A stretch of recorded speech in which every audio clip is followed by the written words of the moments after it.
Olá, bom dia, Bota a salve, cabecinha salve. pra dentro. Graças a Deus, hoje é sexta-feira. Rolê de sério. Rolê de sério.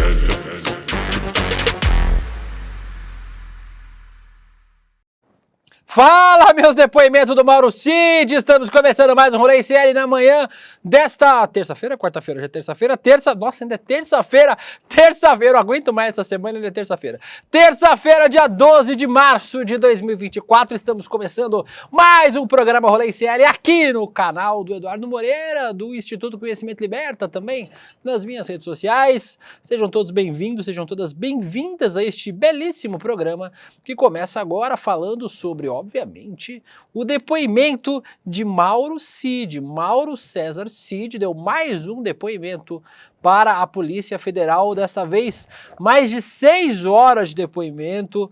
Mauro Cid voltou a falar com a PF, já são 33 horas de depoimento, somando tudo que o Mauro Cid falou. Lembrando que nos 3 primeiros ele não falou nada, mas nos outros 4 ele falou. 33 horas, Mauro Cid confrontado com várias versões. A PF tá falando, Mauro Cid, meu filho, tem umas coisas diferentes aqui do que você falou, do que nós estamos investigando. E Mauro Cid pode se complicar e ficar sem sua delação premiada. Falaremos hoje sobre este assunto, o assunto principal aqui do nosso programa. Falaremos também, tem Hora do Mugido hoje para falar sobre vídeos do bolsonarismo, sobre o Mourão elogiando o Lula. Imagina só, receber elogio do Mourão não é bom não, viu, Lula? Hoje a gente vai criticar o Lula aqui. De forma se você dura. é muito lulista, já tem um disclaimer aqui de que vamos dar uma malhadinha no presidente Lula. Vai ter elogio também, mas vai ter malhadinha. Também falaremos sobre a princesa Kate Middleton, que sumiu, ninguém sabe onde a princesa está, a princesa desapareceu, e postaram uma foto fake, e a galera descobriu, e foi uma loucura, a internet está maluca, e sobre as maluquices da internet é o que falaremos no programa de hoje, com ele também que fará o programa aqui, como sempre, todos os dias, o meu pequeno Guilherme Bessa. Olá, Guigui, tudo bem? Bom dia, pessoal. Hoje já travou tudo aqui no começo, começamos sem áudio. Beleza? O Desperta hoje foi eu que fiz. Travou o Desperta.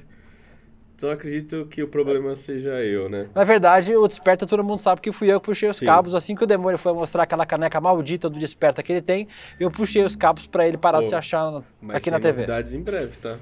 Será? Ó, te adianto. Só mandar aqui um parabéns, que hoje é aniversário de Olinda e de Recife, no Pernambuco. Como chega na garota? Como que chega na garota? Oi, linda. Beleza, valeu Guilherme, nossa equipe toda, exceto o Vitinho, que claramente já começou com piada ruim, e vamos agora para o Cerrado brasileiro, para ele, o paladino do Congresso, o Batman que nós temos no parlamento, o nosso Guga Noblar. Bom dia, meu querido Guga, como está você? Eu estou ótimo, Deluca. Eu estou ótimo. Essa audiência maravilhosa, essa equipe linda com essas piadas da Praça é Nossa, estilo Olinda. Adorei, inclusive, eu ri muito aqui. Mas eu estou muito bem, afinal de contas, eu não sou o intestino do Jair Bolsonaro. Quem não está bem hoje é o Jair Bolsonaro. E essa dor de barriga, Jair, é cagaço, é medo, não é esses seus problemas de saúde. Afinal de contas, Mauro Cid hablou sim de novo e manteve a delação dele, pelo menos por hora. E é sobre isso que nós vamos abrir o programa de hoje com o nosso quadro mais quente do dia, o Tá Pegando Fogo.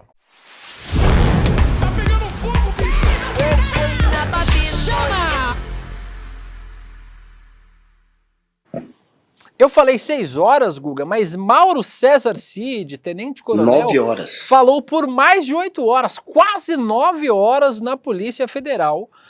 Chegou às 3 horas da tarde, saiu 11h30 da noite na sede da Polícia Federal em Brasília. Um dos focos das perguntas foram as mensagens trocadas com militares e reuniões sobre as minutas golpistas. Foi a nova oitiva do Cid foi agendada depois do depoimento do general Marco Antônio Freire Gomes, comandante do Exército no governo Bolsonaro, que confirmou a presença em reuniões de teor golpista e que o Bolsonaro estava nessas reuniões. O que a gente está discutindo agora, Guga, é se, número 1, Mauro César Cid pode ter sua delação premiada em risco, né? Afinal, Hoje de manhã a gente conversou com a Juliana Dalpiva, ela trouxe informações pra gente de que os policiais estão encontrando muitas divergências no que o Cid falou e no que os generais falaram, né? Tanto o ex-comandante do Exército quanto o ex-comandante da Aeronáutica, o Batista Júnior, e também o quão Jair Bolsonaro está complicado nessa história. Parece, e também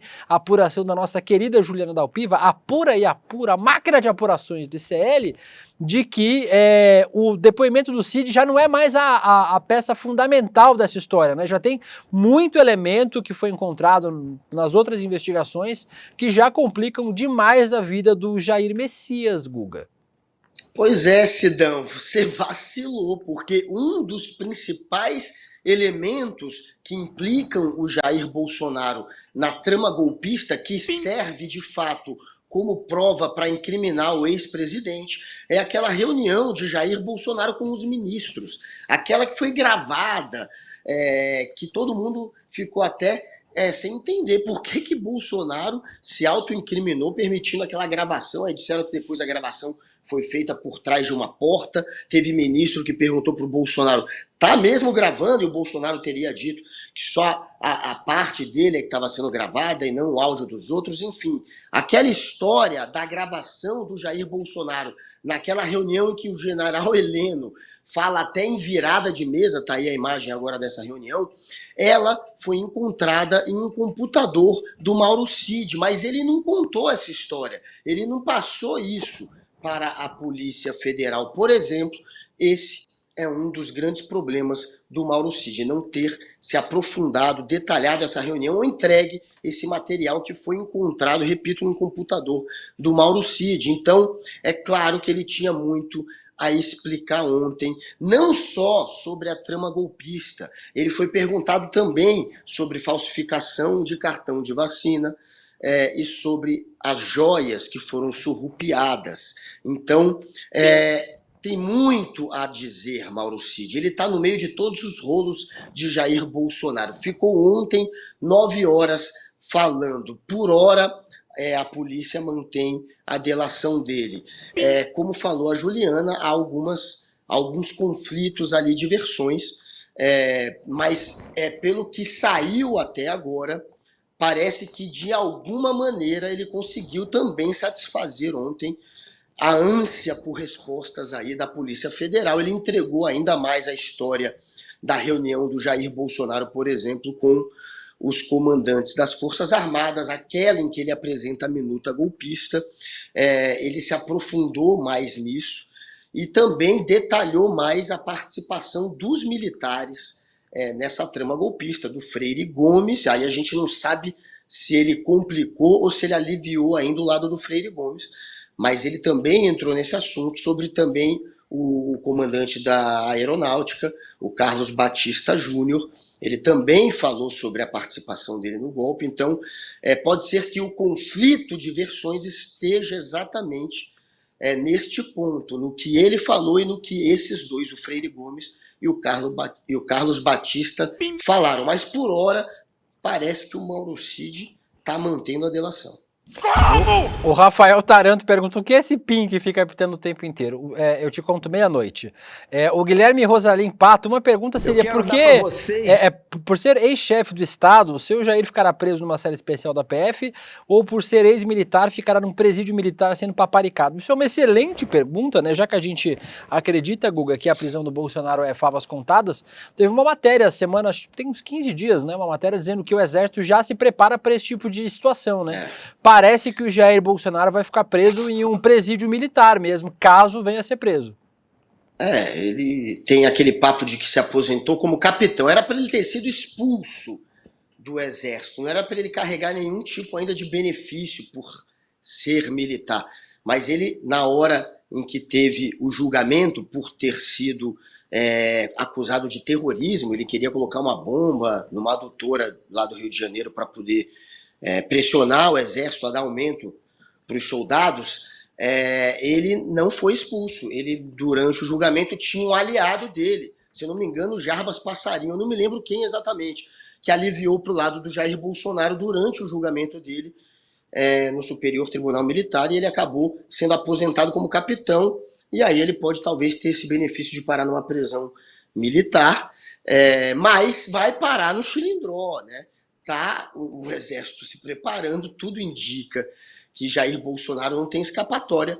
Tem essa história da gravação dele confabulando com ministros sobre uma virada de mesa, como bem diz o general Heleno durante a reunião, né? Tem a minuta do golpe, foi encontrada uma espécie de um documento que seria como se fosse o que o Bolsonaro diria, né, após o golpe, e ali ele também falava em estado de sítio.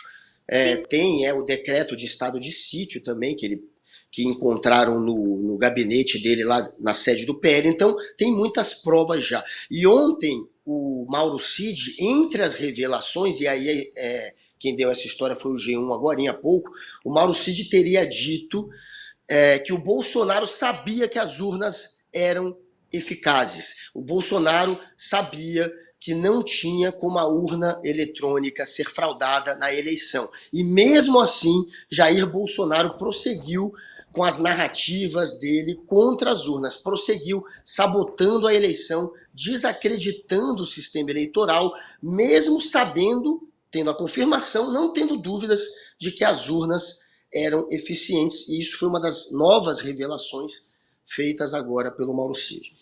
Orlando House falando que rolezando aqui em Trancoso, que inveja.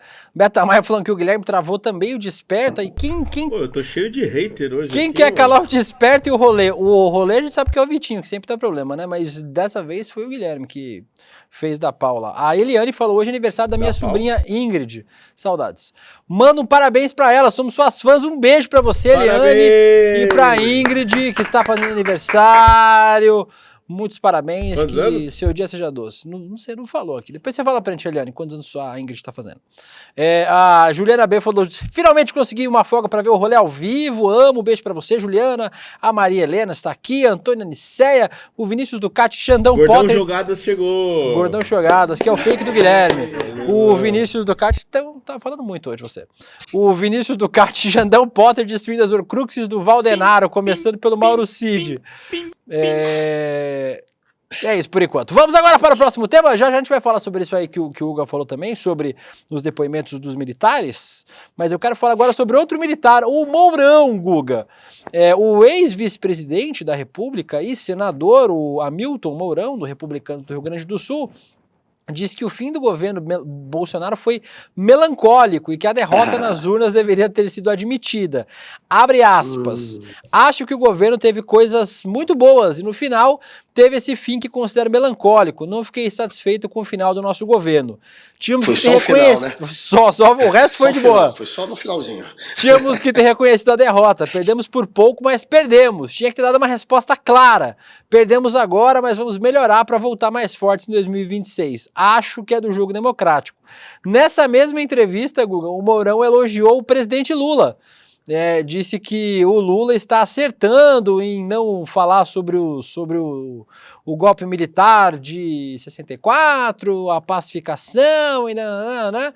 Isso pelo menos foi o que o Mourão disse na entrevista, elogiou o Lula e disse que o fim do governo Bolsonaro foi melancólico.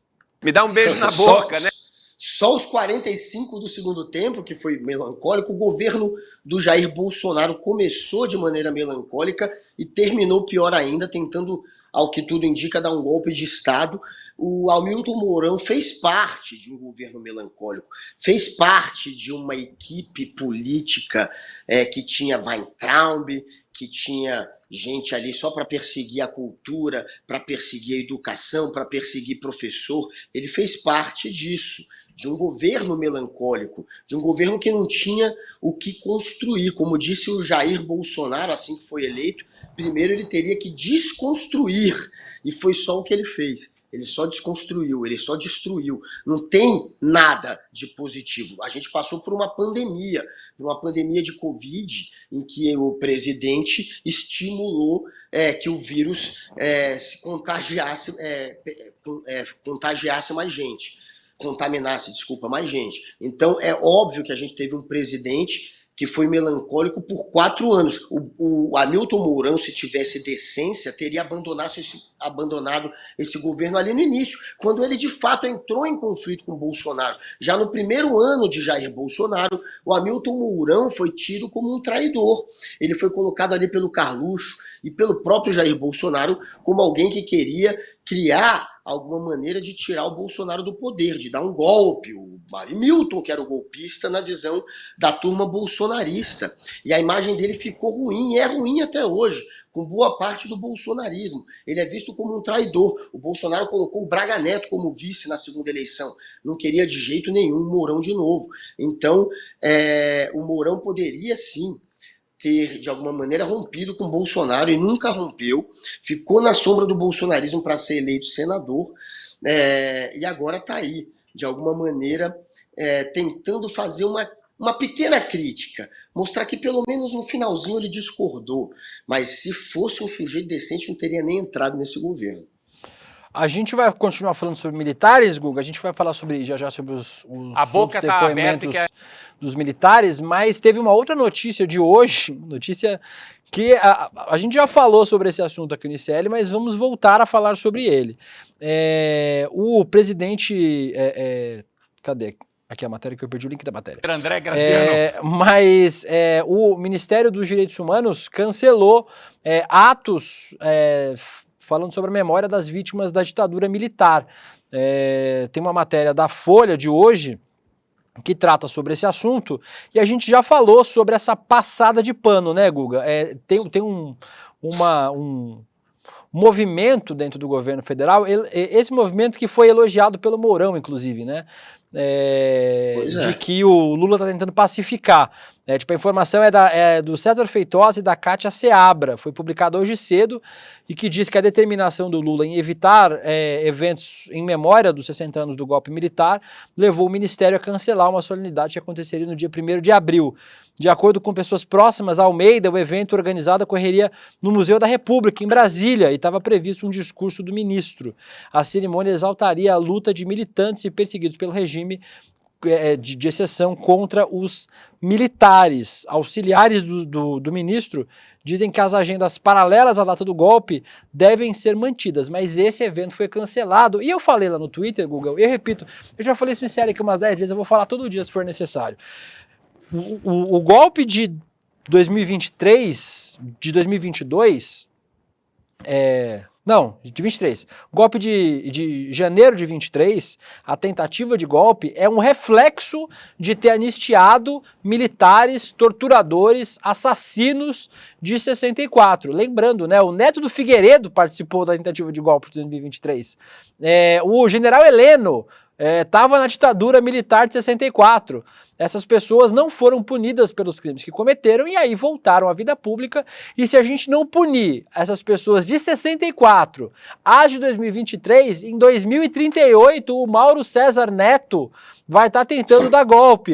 Em 2158 vai ter tanque voador na rua e militar tentando dar golpe de novo, se a gente não colocar os militares na caixinha que eles precisam, né, Guga? Um erro tremendo do presidente Lula e do governo Lula de não fazer os atos em memória das vítimas da ditadura. O Lula, ele tem aquele trauma, né, de não querer de maneira nenhuma dinamitar as pontes. E é frágil, né, hoje a ponte que ele tem com os militares. E o trauma vem exatamente do período em que a Dilma foi presidente e que teve aquela comissão lá que foi criada exatamente para, de alguma maneira, colocar de novo o dedo na ferida e apontar as culpas dos militares, os crimes cometidos durante a ditadura, né, a Comissão da Verdade. Aquilo criou um grande distúrbio entre o PT e os militares e é visto como o início do processo do golpe, da retirada da Dilma, do impeachment. O impeachment, parte dele, a força dele vem desse rompimento, digamos assim, do PT com os militares, que ali sim viraram as costas de vez para o governo petista por conta dessa comissão. E aí eu acho que ficou um trauma. A gente vê um trauma. Não quer peitar de novo, não quer ir para cima. A gente tem que analisar se o Lula, ou o PT, ou parte da esquerda vai começar a querer, de alguma maneira, passar pano para o golpe de agora. Para o golpe de agora, do 8 de janeiro, eu acho que não. Eu acho que a pressão para que essas pessoas que tentaram esse golpe sejam punidas continuará. É o que a gente está vendo.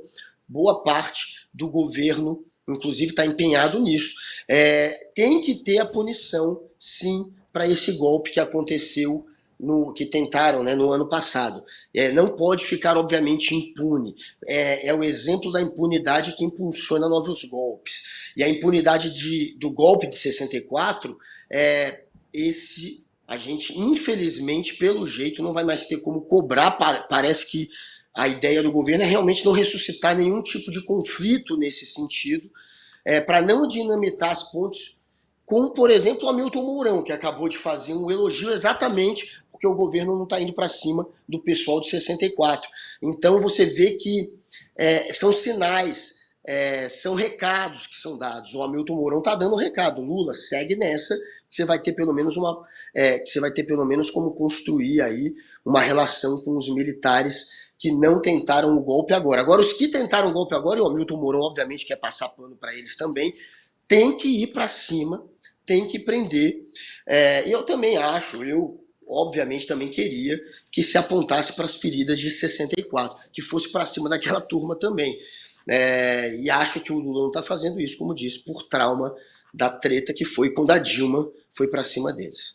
Os militares nunca pagaram, né, Will? Nunca pagaram por absolutamente nada. A gente vai ver agora, o Guga tá certo, agora é muito difícil, né, não ter punição para os militares, mas ainda assim, Guga, tem uma galera que tá, um movimento que tá acontecendo, que é de entregar alguns militares, né, esse aí vocês podem levar embora, o Mauro Cid,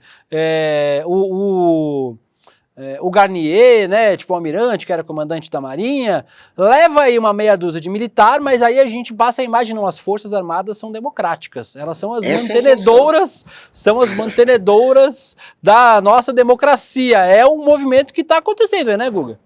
Claro, a intenção dos militares, do Tomás Paiva, por exemplo, que hoje é o comandante do Exército, do próprio Freire Gomes, que de alguma maneira foi atacado pelos militares que aderiram ao golpe, tentar separar agora a instituição, a imagem da instituição, dos que de fato quiseram aderir ao plano bolsonarista de não aceitar o resultado das urnas. Então, a única maneira, obviamente, das Forças Armadas limparem um pouquinho, óbvio, só um pouquinho, porque não dá para limpar muito, a imagem deles, entregando a cabeça daqueles que mergulharam nessa tentativa de golpe. Outros não chegaram a mergulhar. Eles colocaram um pezinho ali na água, mas não pularam.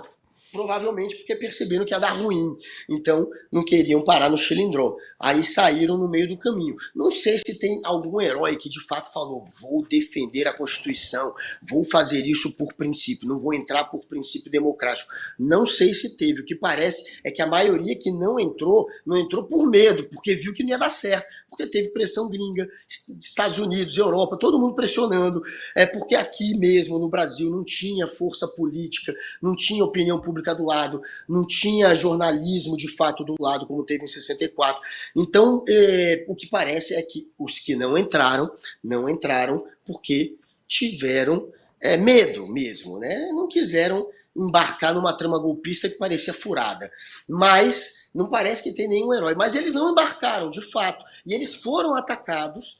Eles não embarcaram, mas compraram a passagem, né, Guga? Eles não embarcaram, mas compraram a passagem, fizeram check-in, olharam lá como é que tava o clima, falaram, não vamos embarcar, mas compraram a passagem, fizeram check-in. Foi mais ou menos isso. Agora, eles ainda têm alguma moral neste momento, mesmo que pequenininha, para jogar, entregar só aos outros, cobrar que os outros de fato sejam presos. Eles precisam fazer isso, eles não podem passar pano, que aí eles vão ter como pelo menos limpar minimamente a reputação das Forças Armadas. Fico muito feliz que aqui no chat as pessoas dividam o ódio que eu tenho com o Milico. Gordão Jogadas, a única coisa que eles limpam é terreno baldio depois de pintar meio fio. A Cláudia Gazi, punição sim, comemoração não. Lux, se o Mourão te elogia, péssimo sinal. Jader Carvalho, passa pano e perde as eleições de 2026. Esse é o plano de Lula e os senhores militares. E o Orlando Filho fez um comentário bom aqui. Presidente Lula, quem se curva aos opressores, mostra a bunda aos oprimidos. Meu pai foi torturado no doicode por recusar-se a ser um assassino fardado. E o Shadowbuster elogiando aqui, a Regina Almeida, o problema é que Lula sempre é atraído pelos milímetros e pelo poder econômico. É uma escolha muito difícil, como diria o Estadão, né? Mas essa escolha aí eu não faria de nenhum outro jeito. Pode mandar uma foto social. Para mim, não tem outro caminho a não ser punir duramente os militares, colocá-los nas suas caixinhas. Ah, mas o que o Lula vai fazer em relação aos militares? A formação, por exemplo, das escolas militares, da Academia das Agulhas Negras, passa pelo governo federal, né? As Forças Armadas, gente, não são um poder separado. Elas são subordinadas ao governo federal. Quem decide, por exemplo, dizem que é o poder moderador, né? Quem decide, por exemplo, a formação das academias militares é o governo federal. Teria que ser, pelo menos.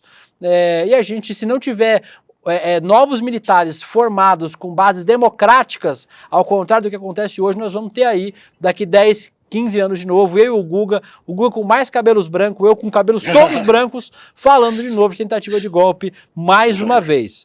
O Vitinho casado. Isso aí não vai acontecer nunca, porque ninguém quer. Detalhe, Deluca, o próprio, segundo a Joyce Halseman revelou esses dias no podcast, semana passada, o próprio Hamilton Mourão disse a ela, ainda nos primeiros meses de governo Bolsonaro, em 2019, que havia já um decreto para instalar os militares no poder por meio daquela interpretação grosseira do artigo 142, do poder moderador, de dizer que o poder moderador eram os militares. O Bolsonaro já tinha um decreto para dar golpe, portanto, desde o primeiro ano de governo, revelou a Joyce Halseman, com base no que teria lhe dito o Hamilton Mourão. E aí ele fala, o final foi melancólico. Amigo, você fez parte de um governo que você sabia que era golpista desde o início. Você que é melancólico. Ainda para terminar esse assunto, falar sobre Anderson Torres, outro melancólico personagem do governo Bolsonaro.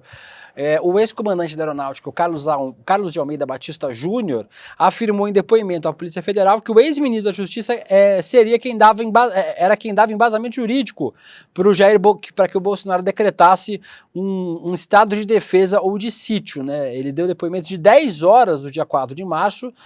As informações do depoimento seriam levados à nova oitiva do Mauro Cid, que aconteceu ontem. Então ele deve ter sido confrontado também com essas informações dadas pelo Carlos de Almeida Batista Júnior. Chamou a atenção da PF o fato de que a expressão estado de defesa constava na minuta golpista encontrada no ano passado no armário de Torres durante uma operação de busca e apreensão realizada na casa dele. Esse aí é o que já não está mais com a canelinha no esgoto, né? Esse aí já está até a nuca. Falta só empurrar a cabecinha para baixo. Pois é, ele que foi o responsável aqui em Brasília quando teve o quebra-quebra pela ineficiência das forças de segurança daqui. Aqui foi uma esculhambação. Eles praticamente participaram, né, as forças policiais do golpe. Ele primeiro escoltou a turma golpista do acampamento até a Praça dos Três Poderes. Escoltou, vem, chega aqui, a gente faz o cordão. Eles fizeram um cordão, tipo na micareta, né, que tem um cordão de segurança. Eles fizeram para ajudar os caras. Levou o pessoal até lá. Quando quebraram tudo, eles também não frearam os golpistas. Ah, não, é muita gente. Vamos só tirar uma selfie aqui. Vamos fazer só uma selfie aqui. Porra, é uma esculhambação. Quem mandava na segurança pública de Brasília, do Distrito Federal, era esse sujeito aí, que foi ministro da Justiça do Bolsonaro e que foi agente da PF, que fez parte da campanha do Bolsonaro, um sujeito que, claro, ao que tudo indica, é um dos grandes agentes, um dos mentores do golpe. Sem ele, a tentativa de golpe, a destruição de Brasília não teria acontecido. Ele não é um incompetente, como ele quer passar a imagem. Ele é, de fato, ao que tudo indica, um golpista. E com isso nós fechamos o nosso Tá Pegando Fogo para agora falar sobre mais um dos nossos quadros aleatórios desse programa. Aonde está a princesa da Inglaterra? Roda a vinheta do quadro aleatório. Não tem.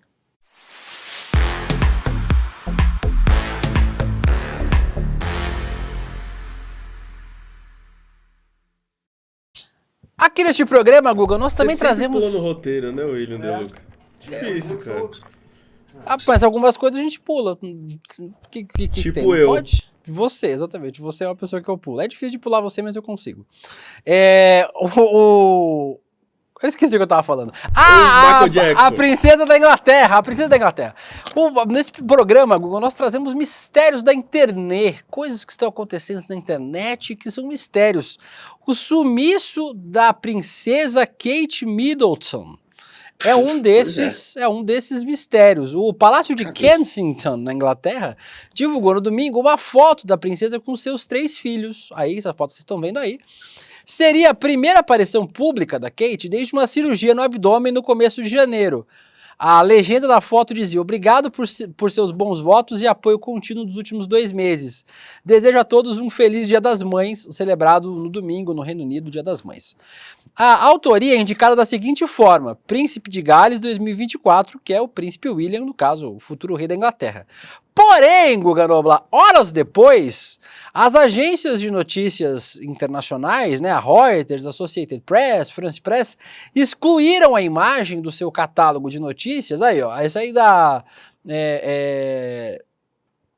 da Associated Press.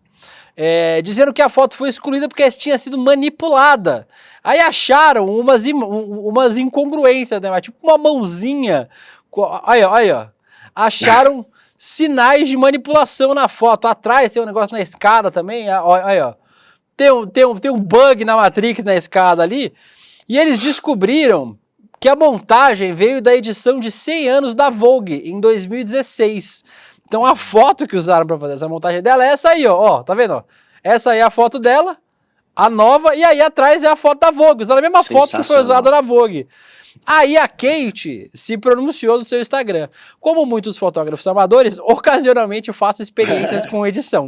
Gostaria de expressar minhas desculpas por qualquer confusão que a fotografia da família que compartilhamos ontem tenha causado.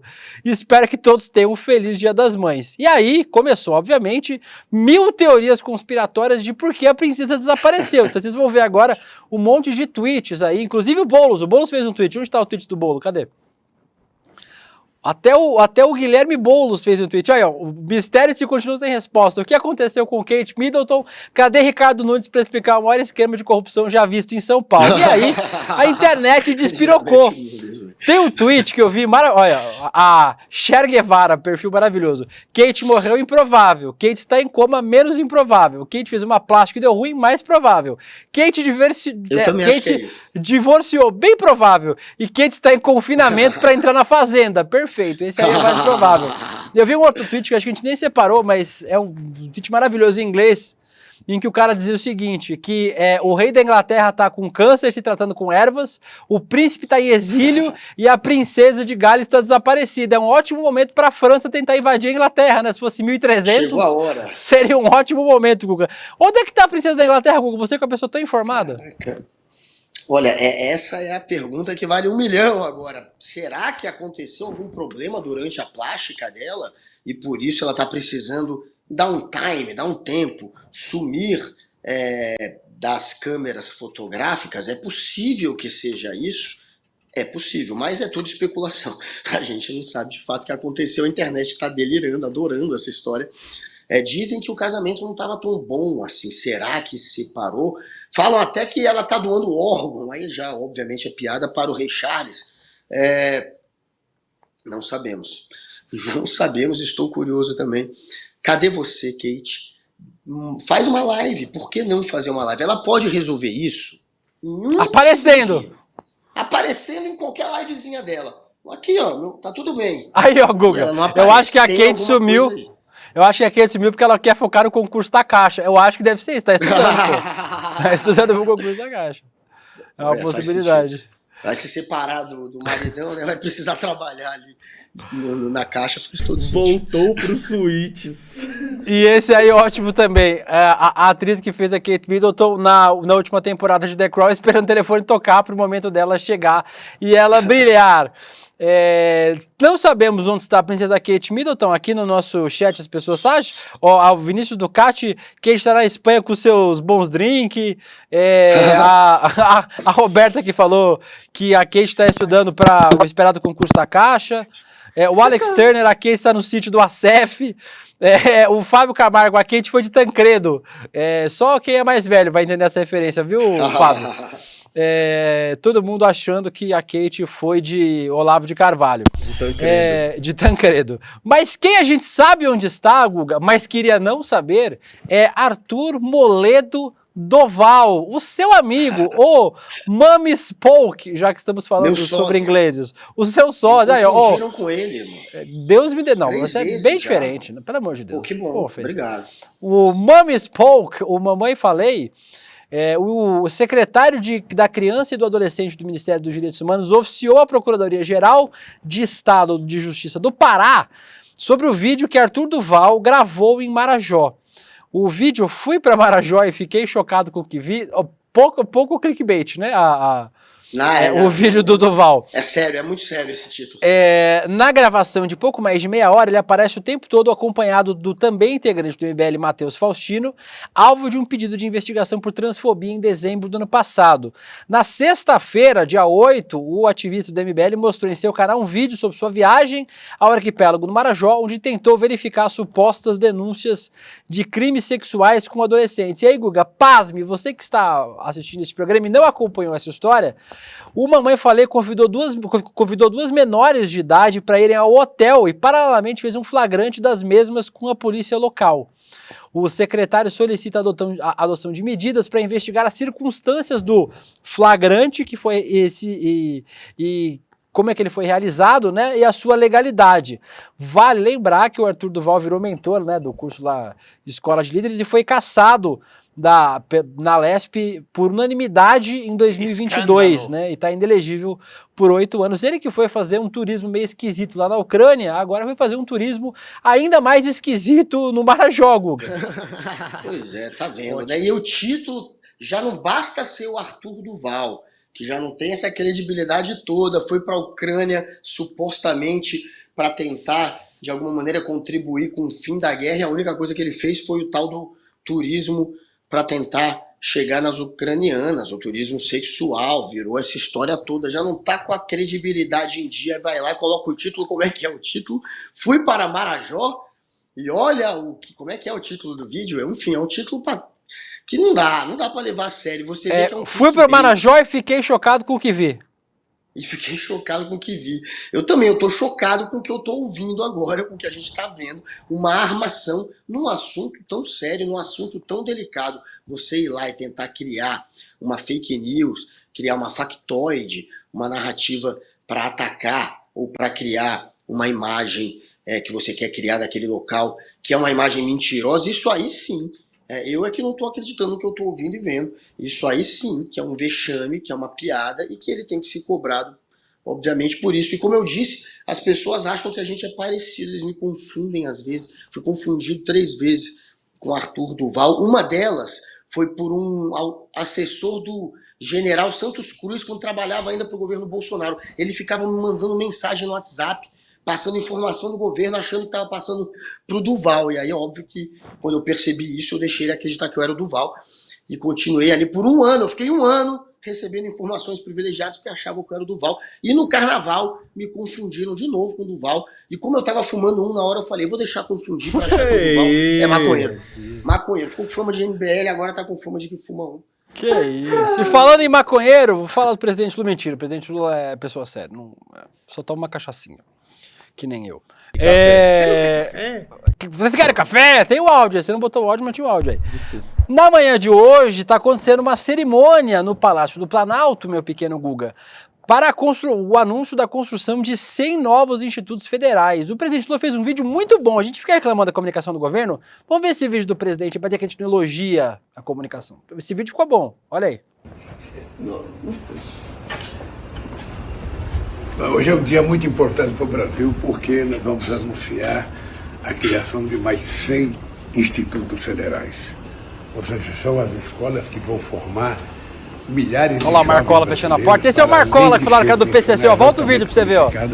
Volta o vídeo, lembra esse... Muito as escolas que vão formar... Olha lá. Ó o Marcola. O pessoal falou, o Lula tem o Marcola do PCC. Esse é o Marcola, assessor do Lula, viu, gente? Pra quem acha que é o Marcola do PCC, não é esse. Muito preparado para cuidar da sua família. Vocês tenham consciência... Tá bom, só pra mostrar que o vídeo do presidente ficou bom. Vídeo ótimo do presidente Lula, inclusive. O vídeo ficou bom, o áudio ficou... O áudio ficou reunião uma do Bolsonaro. bosta. Mas o vídeo ficou legal. Agora, sabe quem estava, Guga Noblar, neste evento do lançamento? André Graziano. Não, o André Graziano não foi que tá trabalhando. O André Graziano está trabalhando aqui no Sério hoje, vem uma vez por mês. Você sabe quem estava nesse evento do presidente Lula, Guga? Eu acho que eu sei, mas eu quero que você espalhe essa informação. Ele mesmo, o camarada Nicolas, olha aí, ó. O camarada Nicolas, olha lá o camarada Nicolas. Foi lá, tirou uma fotinha, fez o L, ó. Fez o Lzinho, que delícia. O Nicolas Ferreira, que virou presidente da Comissão de Educação e foi lá biscoitar no evento do Palácio do Planalto. Aparentemente, os presidentes das comissões são convidados a participar. O Nicolas foi lá, mas é surpreendente, né, que o Nicolas tenha ido nesse lançamento, né, Guga, inclusive, né? Ele que é tão crítico ao governo, né? Foi lá só biscoitar. O que ele foi fazer lá? Qual foi?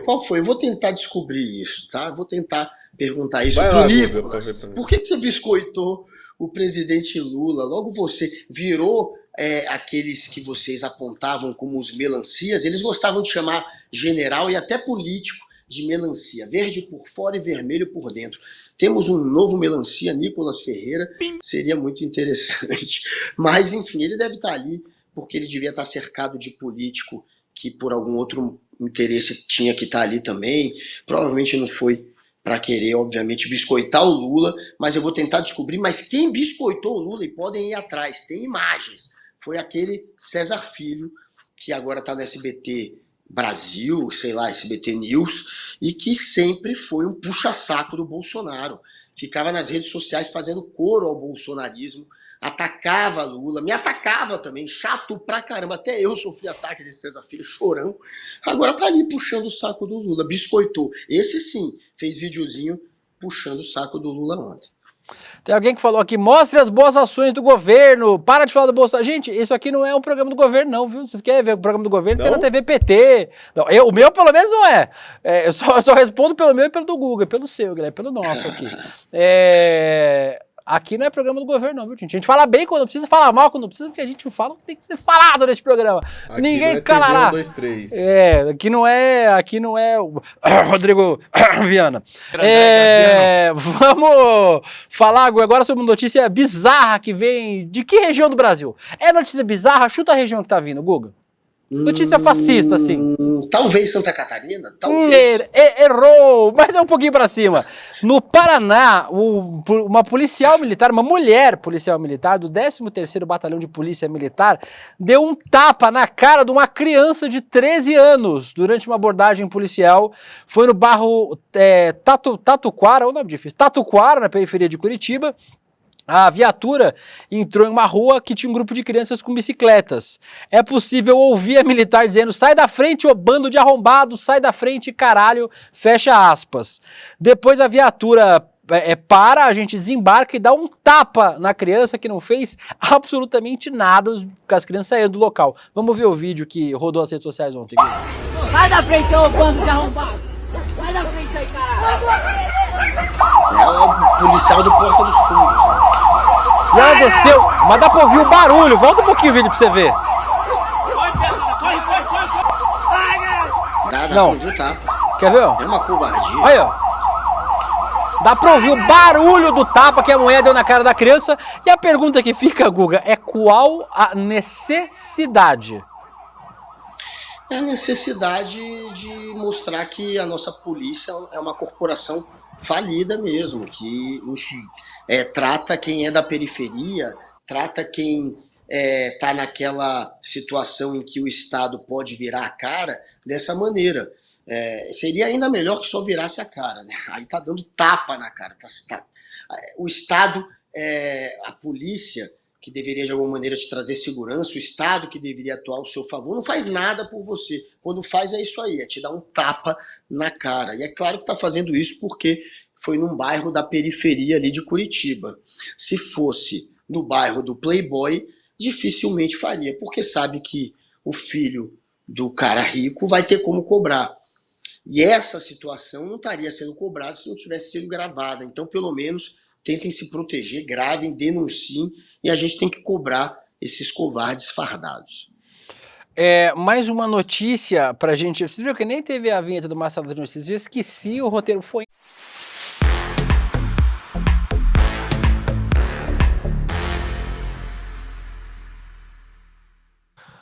Como eu odeio o Guilherme Bessa, meu Deus do céu. A gente nem teve a vinheta que eu esqueci de chamar, mas estava no roteiro, eu esqueci mesmo. Além disso, vamos para mais uma bizarrice, Guga.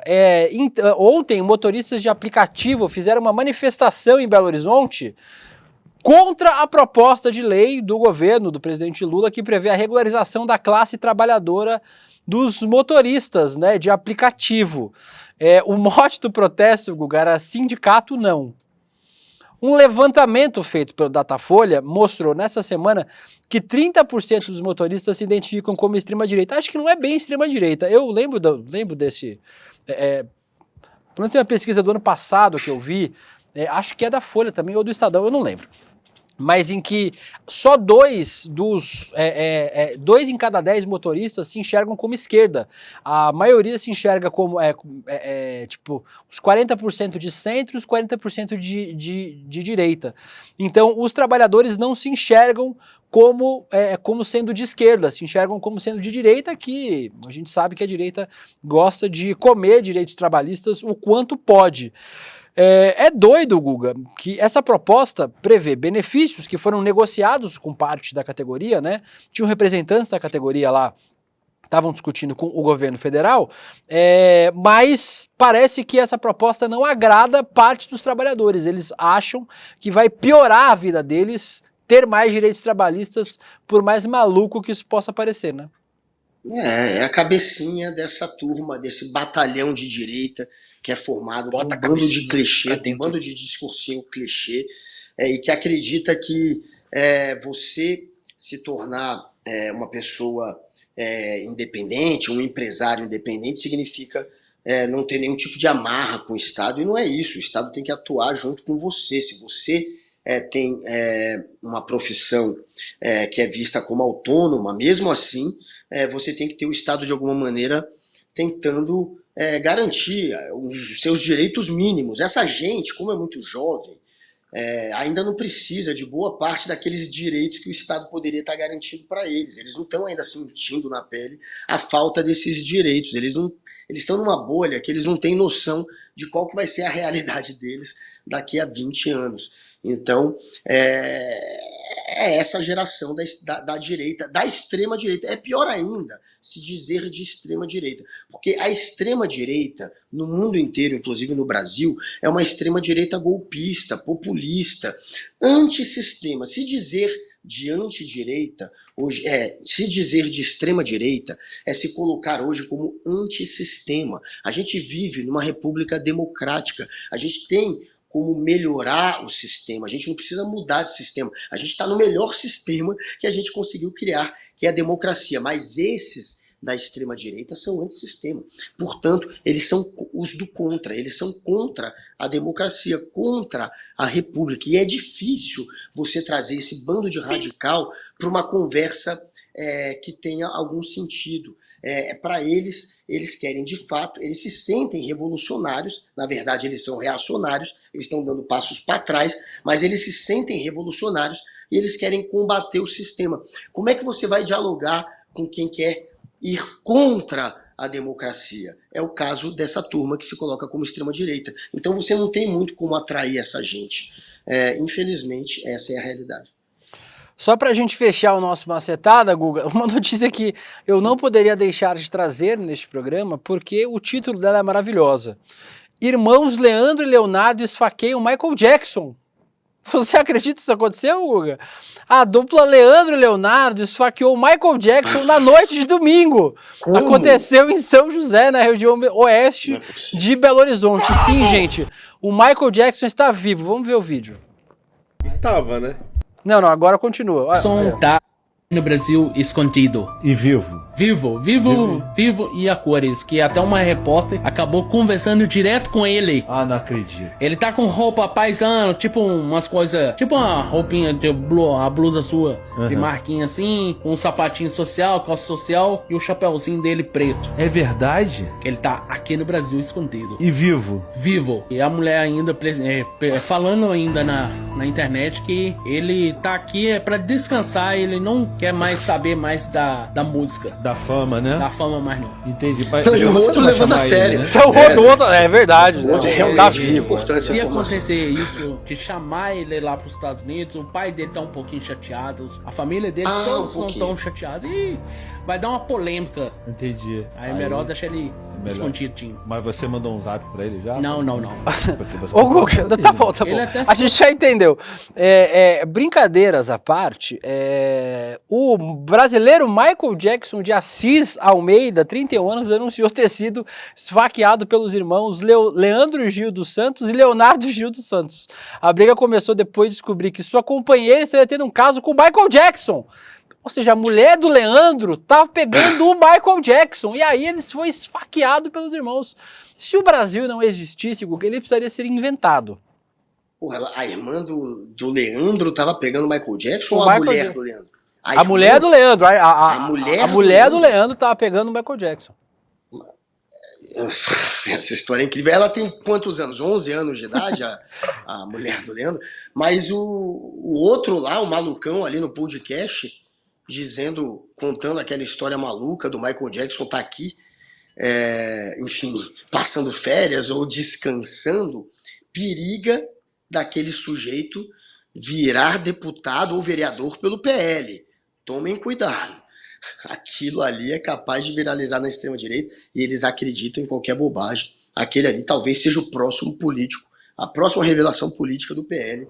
Ficaremos de olho. E com isso, nós vamos para o nosso mini melhor que você não viu, que eu vou mostrar um vídeo hoje, mas tem vinheta porque foda-se.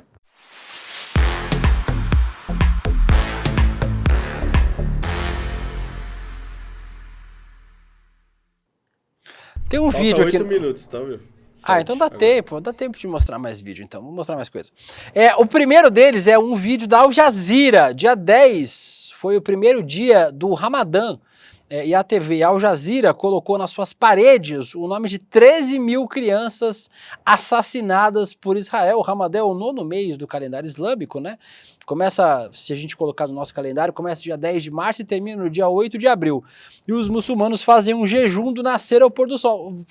Você conseguir ser muçulmano, Guilherme, ou não? Improvável. Desmaiou de fome. Falou comigo? Eu tava xingando a Laura que ela pediu a foto errada. Tempo de reflexão, Tempus veritatis. Tempus veritatis. Tempus veritatis. É o que os muçulmanos fazem durante esse período, né? O mês do Ramadã, o mês de reflexão lá em que os muçulmanos fazem isso. Que eles não comem, né? Isso. Você ia aguentar, Will? Claro que não. Não dá, pô. Eu agora já tô com fome, tô pensando num x-salada aqui. A CNN americana colocou imagens de crianças nas paredes de seu estúdio, uma para cada criança morta por Israel. Então aí... impactante demais, né, Guga? A gente tem noção, a gente vê foto dessa tragédia, a gente vê um monte de coisa dessa tragédia, mas ver 13 mil nomes colocados na parede é impactante demais. Olha, esses são os nomes da Al Jazeera aí, ó. Olha isso. Aí você começa a ter um choque de realidade, né? De talvez conseguir entender a magnitude, o tamanho da carnificina, a covardia que é. E aí é nome só de criança. Se fosse criança e mulheres, iam ter talvez 30 mil ou mais nomes aí nessa parede. Nem ia caber, provavelmente. Essa é a situação de uma guerra que começou há 4 meses, está indo para o 5º mês. É um número absurdo. Você pode comparar com outras guerras e você, para chegar a 13 mil crianças mortas ou a 30 mil crianças e mulheres mortas, é muito raro, é muito difícil e geralmente é um conflito que dura por muitos anos e não só por 4 meses. Nenhuma morte se justifica, obviamente. Só estou mostrando como está sendo quase que em escala industrial esse assassinato de crianças e de mulheres. Como foi em escala industrial, por exemplo, o Holocausto. Claro que não chegou ainda na magnitude do Holocausto, mas é tão desumano quanto. E claro que precisa ser freado. Mostrar mais um vídeo só para não terminar tenso, né? O programa pesado. Vamos mostrar um vídeo. Um homem que só queria atravessar a rua sem molhar seus pés. Mas, lembrando, por R$2 você consegue atravessar as ruas de São Paulo na chuva sem molhar os pés, Guga. Presta atenção como esse senhor aí conseguiu ser levado sem molhar o pé. O pé saiu sequinho, olha só.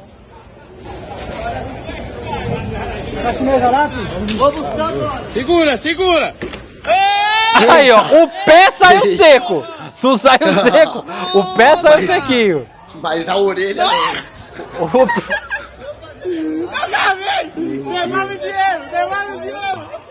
Por R$2, Guga, você pode sair com o pé sequinho na região do Brás, em São Paulo. O pé saiu seco. A promessa foi cumprida pelos R$2, não foi? Aí, ó, olha lá. Aí vai pular a calçadinha, ó. Toma um mergulho. Toma um mergulho. Ai, que delícia. E na água do Brás, que é uma delícia. Na água do Brás, claro. Pegou... Tão delícia quanto o Tietê, praticamente tão delícia quanto cair ali no Tietê. E você vê que ele mergulhou de ponta. Eu daria nota 5. Se eu tivesse com a plaquinha. Pegou 8 variedades de leptospirose aí nesta quedinha, o vovô. E pagou R$2 ainda pra isso. E com isso, nós vamos para agora um momento importante nesse programa. A Luciana perguntou. Ele vai ter que pedir. Ele foi reembolsado. Ele vai ter que entrar no Tribunal de Pequenas Causas para este caso. Nós vamos aproveitar a nossa belíssima audiência no programa de hoje, muita gente assistindo o programa, para chamar para nossa série Máquina de Moer Reputações. Tá todo mundo falando, só se fala nisso. Eu fui na padaria ontem. Oi. O Campedelli, no Economia, no mercado, ele falou máquina de moer gente. Beleza, André. Muito bem. Obrigado, viu, André, pela chamada aí. Tá? Parabéns. Só se fala nisso, sobre a nova série do ICL, como a extrema-direita se organiza para derrubar a credibilidade de opositores e manipular a narrativa ao seu favor. Vocês viram que até a gente aqui do ICL foi alvo. Eu e o Guga, a gente é pós-graduado em ser perseguido na internet. A gente pode dar a pós-graduação de como ser perseguido na internet. Eu mesmo... Só de ameaça de morte, só de calúnia, difamação, tem uma cacetada aí. Mas a gente fez uma série sobre isso aqui no ICL. E o primeiro episódio, sabe quando vai passar, Guga? Ao vivo, o primeiro episódio? Quando? Daqui a pouco, terminando o Rolê ICL, começa, você vai poder assistir o primeiro episódio exclusivo aqui sobre essa série. Sobre a máquina de moer, não é gente, André Campedelli, é reputações, série exclusiva do ICL. E a boa notícia é que para quem já é membro aqui do ICL, a segunda parte do episódio já está no ar na plataforma do ICL. Você faz a sua assinatura, assiste a primeira e a segunda parte do episódio sobre a Maria da Penha e também os outros episódios que vêm por aí. E mais um monte de coisa! Tem 250 conteúdos exclusivos, vídeo, série, aula, web binário, curso de culinária, pornografia. Não tem pornografia não. Tem de tudo na plataforma do ICL. Se tem pornografia, você vai ter que acessar para descobrir. Mas antes a gente vai ver uma chamadinha que a nossa Roberta Garcia fez pra gente dessa série maravilhosa. Roda aí. Prepare-se para uma série que expõe as maquinações da extrema-direita, disposta a destruir reputações para alcançar seus objetivos. O primeiro episódio da mais nova série documental do ICL, Máquina de Moer Reputações, vai falar sobre a história da maior ativista do direito das mulheres do Brasil, Maria da Penha, a mulher que virou lei. Maria da Penha lutou incansavelmente por quase 20 anos para que seu ex-marido fosse preso e pagasse pelas agressões físicas que a deixaram numa cadeira de rodas e psicológicas que a marcaram por toda a vida. Anos depois de sua condenação, o agressor está livre e sendo promovido como uma vítima. por aqueles conservadores da extrema-direita. Vamos defender a dignidade e a verdade das vítimas dessa máquina de moer reputações. Acesse agora mesmo icl.com.br e assista à produção exclusiva Máquina de Moer Reputações. O Lupe falou aqui no nosso chat que eu dou uns gritos às vezes e ele se assusta. Eu dou grito mesmo que é pra acordar, vagabundo! Porque daqui a pouco vai começar o Máquina de Moer Reputações, você vai assistir aqui ao vivo no ICL logo depois do rolê. Um beijo pra você, Guga Noblar. Amanhã, 10h30 da manhã, não, que horas? 11h30, já caiu, já foi embora. Já foi embora. Voltou. Ele já vai embora. 11h30 da manhã, tô de volta. Vai embora, vai logo, vai. Beijo pra você, Guilherme, todo mundo. Amanhã essa putaria aqui, vai. Acaba logo aí essa caceta aí. Roda a vinheta, vai. Eu vou embora também, Prepare-se para uma série que expõe as maquinações da extrema-direita, disposta a destruir reputações para alcançar seus objetivos. O primeiro episódio da mais nova série documental do ICL, Máquina de Moer Reputações, vai falar sobre a história da maior ativista do direito das mulheres do Brasil, Maria da Penha, a mulher que virou lei.